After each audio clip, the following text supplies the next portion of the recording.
जशपुर में मवेशी तस्करों पर पुलिस की बड़ी कार्रवाई हुई है। आपको बता दें कि पुलिस ने तस्करी के लिए रखे 35 गोवंश को छुड़ाया है। मवेशी तस्करी में प्रयुक्त 14 वाहनों को भी जब्त किया गया है और पुलिस ने कई लोगों को हिरासत में भी लिया है। पुलिस ने 3 महीने में 375 गोवंश को छुड़ाया है।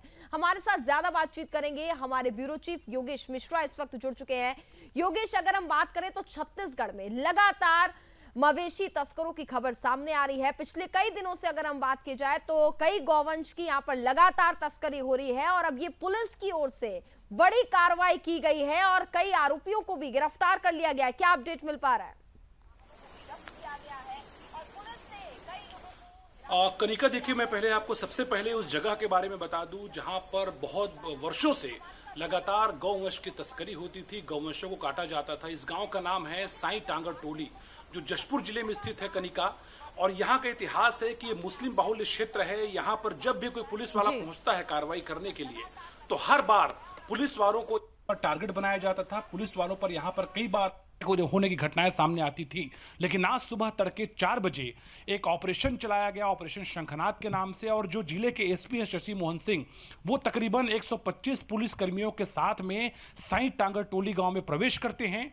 और वहां पर न सिर्फ प्रवेश करने के दौरान पुलिस बल के जवान मौजूद थे, बल्कि उसके अलावा ड्रोन और उसके अलावा अश्रु गैस और बहुत सारे ऐसे संसाधन थे जिसके जरिए, चूंकि आशंका थी कि यहां पर अगर पुलिस वाले कार्रवाई करते हैं तो हमला हो सकता है, इसीलिए पूरी तैयारियों के साथ में जो पुलिस अधीक्षक हैं, जो पुलिस बल के जवान हैं, वो इस गांव में पहुंचते हैं और उसके बाद सीधे तौर पे यहां पे कार्रवाई की जाती है। चेतावनी दी जाती है कि यदि आप जशपुर में गौवंशों की तस्करी करते हैं, यदि आप गौ माताओं की हत्या करते हैं, तो हम बर्दाश्त नहीं करेंगे, सीधे आप पर सख्त कार्रवाई होगी। और जिस तरह से विजुअल में आप देखिए कि ड्रोन का इस्तेमाल किया गया ऊपर से दिखाने के लिए कि कहां कहां पर इस गांव में किस तरह से जो गौवंशों की तस्करी का प्लानिंग लगातार होता था, वो किस तरह से यहां पे तैयारियां होती थी। और आप देखिए कि बहुत बड़ी तादाद में यहां पे वाहनों को जब्त किया गया है, आरोपी गिरफ्तार किए गए हैं। और जिस तरह से 2 लोगों से जब यहां इस दौरान एसपी बातचीत करते हैं, एक का नाम है मोहम्मद उस्मान और दूसरे का नाम है मोहम्मद इरफान, तो इन लोगों से लगातार पुलिस पूछताछ भी करती है कि आप कहां से आए हैं, आप क्या करते हैं। तो आप समझ सकते हैं कि साई टांगर टोली में किस तरह से जो मवेशी तस्कर हैं, जो गौवंशों की तस्करी करने वाले लोग हैं, वो बहुत बड़े हौसले के साथ में यहां पे गौवंशों की तस्करी करते थे। लेकिन पहली बार ऐसा हुआ है। और मैं आपको एक और अपडेट बता दूं कि मुख्यमंत्री विष्णुदेव साय 2 दिनों तक अभी जशपुर प्रवास में थे। जशपुर जो है मुख्यमंत्री का गृह जिला है। ऐसे में जैसे मुख्यमंत्री जशपुर से रवाना हुए हैं कनिका, उस दौरान ये कार्रवाई हुई है। साफ तौर पर संकेत है कि छत्तीसगढ़ में गौवंशों की तस्करी को बर्दाश्त नहीं किया जाएगा और जो तस्कर हैं उनको सीधे तौर पे अब कार्रवाई का सामना करना पड़ेगा। कनिका, बिल्कुल योगेश, लेकिन वहीं यहाँ पर एक बड़ा सवाल ये भी खड़ा होता है कि जैसा कि आपने बताया काफी लंबे समय से यहाँ पर तस्करी हो रही थी, कई गौवंशों को यहाँ पर काटा जाता था। इतने लंबे समय से जब यहाँ पर ये घटना घट रही थी और ये पूरी साजिश के तहत यहाँ पर हो रहा था, अगर हम बात करें तो प्रशासन को आखिरकार इसकी भनक क्यों नहीं लग पाई थी अब तक? ये एक महत्वपूर्ण सवाल है।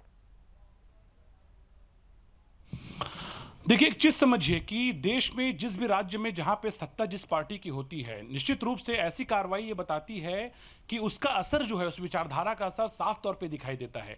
मुझे याद है जब साई टांगर टोली में उस दौरान भी पुलिस वालों ने कार्रवाई किया था, तब पुलिस वालों की गाड़ियों पर तस्करों ने अपनी गाड़ी चढ़ा दी थी, तब पुलिस वालों को मारा गया था। लेकिन इस बार पहली बार ऐसा हुआ है कि जब गौवंश को तस्करी करने वाले लोग हैं, वो जब आराम से सुबह 4 बजे सोते रहे होंगे, तो सीधे तौर पर पुलिस के जो अधिकारी हैं, पुलिस के जो कर्मचारी हैं, वो पूरी तैयारी के साथ में तड़के सुबह पहुंचते हैं इस गांव में। कहीं ना कहीं भनक जो है नहीं मिल पाया गौवंशों की तस्करी करने वालों को। और इसीलिए आप देखिए किस तरह से बहुत बड़ी संख्या में कार्रवाई हुई है। इस पूरी घटना, इस पूरी कार्रवाई के बाद से एसपी ने बाकायदा बयान जारी किया है कनिका, और यह कहा है कि छत्तीसगढ़ के जशपुर को पूरी तरह से गौवंशों की तस्करी से हम मुक्त कराने वाले हैं। यानी कि सीधे तौर पे सरकार का भी यह संकेत है। सरकार देखिए, शासन जो है प्रशासन के जरिए काम करता है, चाहे वो जिले के एसपी हो, कलेक्टर हो, इनके जरिए सीधे तौर पे काम करने की प्लानिंग की जाती है। और इसी कड़ी में जिस तरह से हम देख रहे हैं, अभी 2 दिन पहले एक वीडियो आया था जिसमें गौवंशों की जो तस्करी करने वाले तस्कर हैं कनिका, उनको 20 शहर में उनका जुलूस निकाला गया। वो ये कहते नजर आए हैं कि गौ तस्करी करना पाप है, पुलिस हमारी बाप है। तो आप समझिए कि ये जो ऐसे शब्द लगातार सामने आ रहे हैं गौवंशों की तस्करी करने वालों के जुबान से, ये साफ साफ दिखाते हैं कि शासन और प्रशासन का समन्वय दिख रहा है।